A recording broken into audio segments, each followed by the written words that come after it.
Yo, how's it going on, everybody? Welcome back to the channel. Now, today we're going to be doing a prediction video for the UFC 299 main card. And the first fight we got right now is Peter Yan versus Song Yadong. Now, honestly, if I'm being truthful to each and every single one of you guys, I honestly believe like Peter Yan is going to win this fight. I ultimately believe that this might be a striking fight. It might be striking, and that's how I pretty much see it. They've been talking about boxing even in the press conference, and I feel like Peter Yan is gonna absolutely outclass Song Yadong in the striking. Maybe we might see even Song Yadong rely on some grappling to hopefully win this fight. But in my opinion, I feel like Peter Yan is gonna get it done. Now for the second fight, we got Gilbert Burns versus Jack Della Maddalena. Of course, we know that Jack Della Maddalena, he has really, really good boxing, but a healthy Gilbert Burns is a problem, ladies and gentlemen. If I'm being completely honest, my brain is telling me to pick Jack Della Maddalena for this fight, but I would be lying to each and every single one of you guys if I told you that I felt comfortable betting against someone like Gilbert Burns, because last year he had a very active year, and like we saw, whenever he's healthy, he is definitely a problem. He lost to Bilal Muhammad, but he had a compromised arm, and if he would have been healthy that fight, I think he would have gotten the job done. But in my opinion, my brain is telling me Jack Della Maddalena is gonna get it done. But like I said, I don't feel comfortable betting against Gilbert Burns, but we're gonna go ahead and give JDM our pick for UFC 299. And the next fight on the main card, Kevin Holland is welcoming Michael Venom Page to the UFC. Of course, we know Michael Venom Page is a pretty late transition in his career. If I'm being completely honest, this fight is kind of up in the air for me. I really don't know who to pick in this fight. Of course, on paper, it looks like Michael Venom Page beats Kevin Holland. But we know that Kevin Holland is a formidable striker, and he is currently in his physical prime. In my opinion, I feel like Kevin Holland is probably going to go ahead and take the win against Michael Venom Page. And now for my personal main event, ladies and gentlemen, is Dustin Poirier versus Benoit Saint Denis. Obviously, this is a very important fight in the lightweight division, given the fact that Benoit Saint Denis is that guy. He is considered the future of the lightweight division, and Dustin Poirier is pretty much labeled as, the end of an era, right? And what a great era it was. But look, let me just tell you, I'm gonna just tell you guys honestly, Benoit Saint Denis went from fighting Matt Favola all the way to Dustin Poirier, and I feel like the shift in competition is too hard to ignore. Dustin Poirier has been a consistent top fiver in this division for a while, ladies and gentlemen, and it's going to be Benoit Saint Denis' first attempt at trying to get into the top five, and maybe he might be a fight away, maybe 2 fights away from fighting for the title.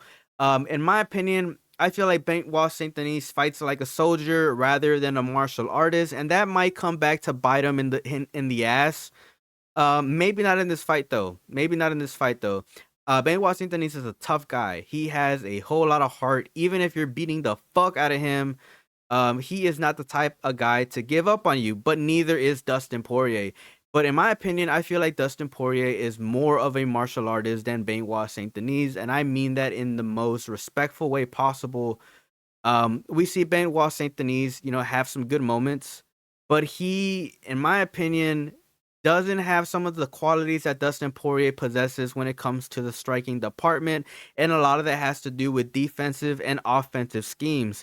Now, it's going to be very interesting what we see from this fight, given the fact that they're both southpaws. But in my opinion, I feel like Dustin Poirier is going to outclass Benoit Saint Denis, and don't be surprised if that happens.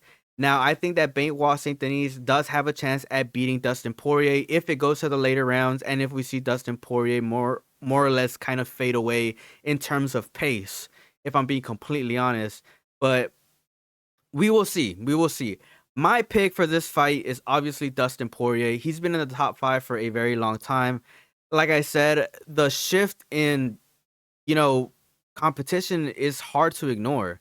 Benoit Saint Denis went from fighting Matt Favola all the way to Dustin Poirier.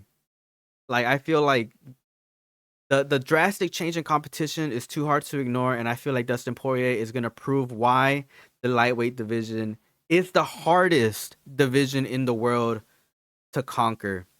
And I feel like Dustin Poirier is going to end up winning this fight, ladies and gentlemen. All right, and now for the actual main event, which is going to be Sean O'Malley versus Marlon Vera. And without saying too much, I feel like Sean O'Malley is going to win this fight. I feel like he's gotten a whole lot better since the last time they fought. Um, One of the key aspects in this fight, right, is the fact that I think that Sean O'Malley is better at creating positions that allow him to find really successful opportunities to use his counterpunching, which is his primary focus and his primary base when it comes to striking. Look, I think that Marlon Chito Vera has a decent chance of beating Sean O'Malley, given the fact that Sean looked kind of unfocused at the press conference, trying to win over the fans. And, the fact that the UFC was pushing this guy to be a superstar. I mean, they gave him his own shorts, and yet he went into a press conference with everybody being a heavy Marlon Chito Vera favorite. It was just crazy to see, and it kind of seemed like it affected Sean O'Malley a little bit. So maybe Marlon Chito Vera is able to use that as a boost of confidence and go in there with heavy confidence on having a system to beat Sean O'Malley. But in my opinion, I feel like Sean O'Malley might win this fight anyways.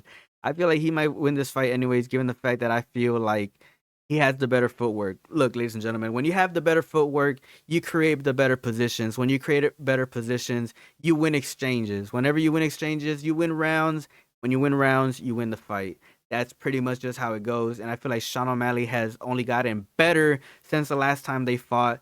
So in my opinion, my favorite, my pick for the main event for UFC 299 is going to be Sean O'Malley. But that's pretty much all I have for you guys today. Let me know your thoughts and let me know your predictions down in the comment section below. As always, man, I freaking love making these videos for you guys. It's a pleasure talking to each and every single one of you guys. Peace out and have a good one.